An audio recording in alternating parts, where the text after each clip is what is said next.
दुनिया भर में देखने वालों सुनने वालों को खैर सदगी का सलाम। नाजरीन, आप सबको आगाज़ डिजिटल में खुशामदीद कहते हैं। नाजरीन, आज पाकिस्तान की तारीख के जिस सबसे बड़े केस के फैसले का इंतज़ार था वो आ गया है। अज खुद केस के 5 में से 2 जजेस ने फैसले से इख्तलाफ करते हुए इख्तलाफी नोट पेश किए हैं। चीफ जस्टिस साहब ने फैसला पढ़कर सुनाया और साथ ही ये भी कहा कि सदर पाकिस्तान ने 20 फरवरी को जो इलेक्शन की तारीख दी थी वो आईनी अमल है, और साथ ही उन्होंने ये भी कहा कि इलेक्शन कमीशन 90 रोज में इलेक्शन करवाने का पाबंद है। पंजाब असम्बली की तहलील के बाद गवर्नर अगर तारीख नहीं दे रहे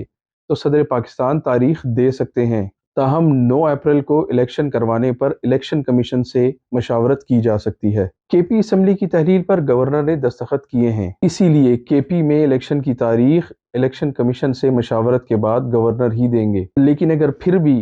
गवर्नर इलेक्शन की तारीख ना दे तो सदर पाकिस्तान इलेक्शन की तारीख का ऐलान करने का हक रखते हैं। एतजाज हसन का कहना है कि गुज़श्ता रोज अदालत के मूड और दलाइल से आम तासुर यही था कि फैसला 5-0 से आएगा, तो लिहाजा अगर कल ही फैसला आ जाता तो 5-0 से आता, क्योंकि आज के फैसले ने मजीद गर्द उठानी है। क्योंकि सुप्रीम कोर्ट में तकसीम वाजे है, एक ग्रुप वो है जो हुकूमत के हक में है और एक वो है जो उसके खिलाफ है। नून लीग का ये खासा रहा है कि वो अदालत को तकसीम करने में महारत रखती है, जबकि अदालत पर तज़हीक आमेज हमले करके मरियम नवाज बीबी की लाइन मजीद वाज़े हो गई है कि इंसाफ का तराजू उनकी नज़र में तब बराबर होगा कि जब नवाज शरीफ साहब को केसेस से बरियत दी जाएगी, इमरान खान को गिरफ्तार किया जाएगा और फिर नाअहल किया जाएगा। इसके बाद नून लीग इलेक्शन करवाने पर राजी होगी और मरियम नवाज साहिबा अपने अवामी मजमों में ये बात खुल्लम खुल्ला कहती हैं। जबकि एतजाज हसन साहब का कहना है कि अगर कानून के मुताबिक फैसला होता तो नवाज शरीफ साहब को जमानत भी ना मिलती,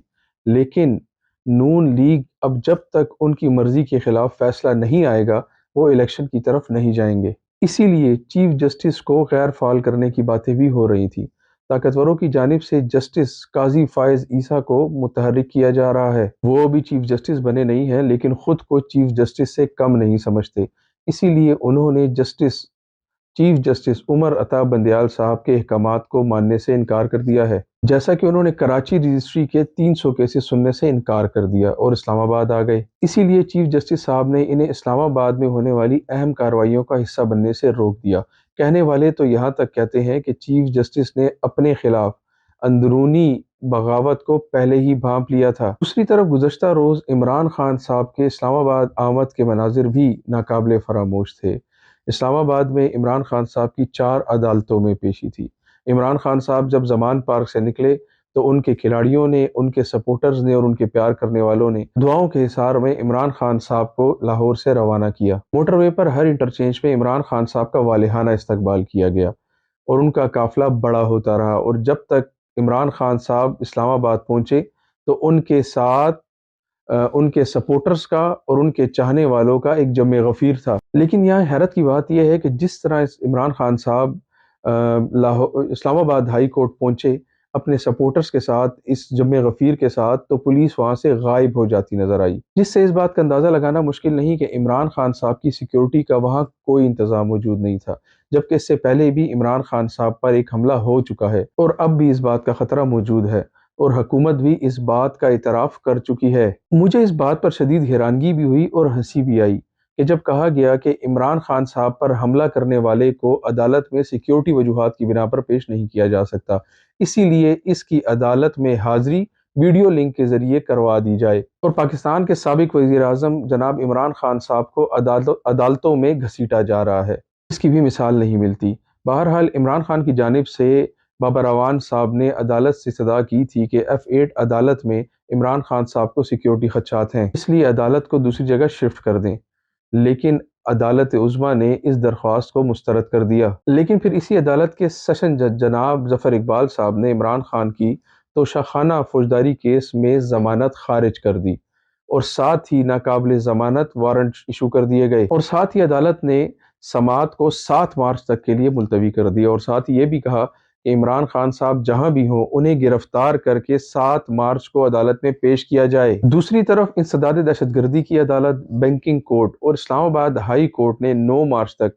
इमरान खान साहब की अबूरी जमानत मंजूर कर ली। नाज़रीन, गुज़श्ता रोज लाहौर हाई कोर्ट के बाहर मुस्लिम लीग नून के रहनुमा और एडवोकेट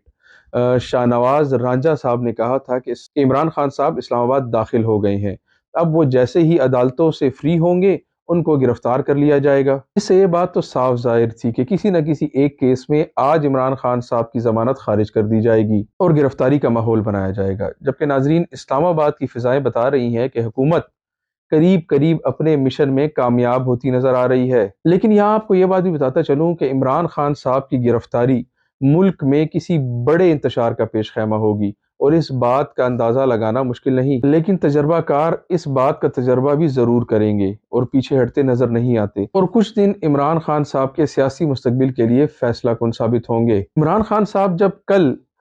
جوڈیشل کمپلیکس آئے تو ان کے ساتھ عوام کا ہجوم تھا، جس کی وجہ سے جوڈیشل کمپلیکس کا دروازہ ٹوٹ گیا اور عمران خان صاحب پر دہشت گردی کا مقدمہ بنا دیا گیا، اور عمران خان صاحب کے 25 سے زائد کارکنوں کو گرفتار کر لیا گیا۔ عموماً بلوچ اور پٹھان اپنے ساتھ گاڑیوں میں اسلحہ رکھتے ہیں، ان سے اسلحہ برآمد ہونے کی صورت میں بغیر کسی وجہ کے ان پر دہشت گردی کے مقدمات بنا دیے گئے۔ ناظرین، ان سے کوئی پوچھے، اس بات کا اندازہ لگائیں کہ مریم نواز صاحبہ کے عدلیہ پر توہین آمیز جملوں اور جرنیلوں کے لیے تضحیک آمیز باتوں پر بھی کوئی نوٹس نہیں لیا گیا، اور عمران خان صاحب کے پاس کھڑے ہوئے آدمی پر بھی جھوٹے مقدمات بنا دیے جاتے ہیں، جیسا کہ عمران خان صاحب کا ساتھ دینا اور ان کو سپورٹ کرنا کوئی جرم ہے، لیکن اس حکومت کا مشن ایک ہی ہے کہ پکڑنا عمران خان کو ہے۔ یہ فسطائیت کی ماری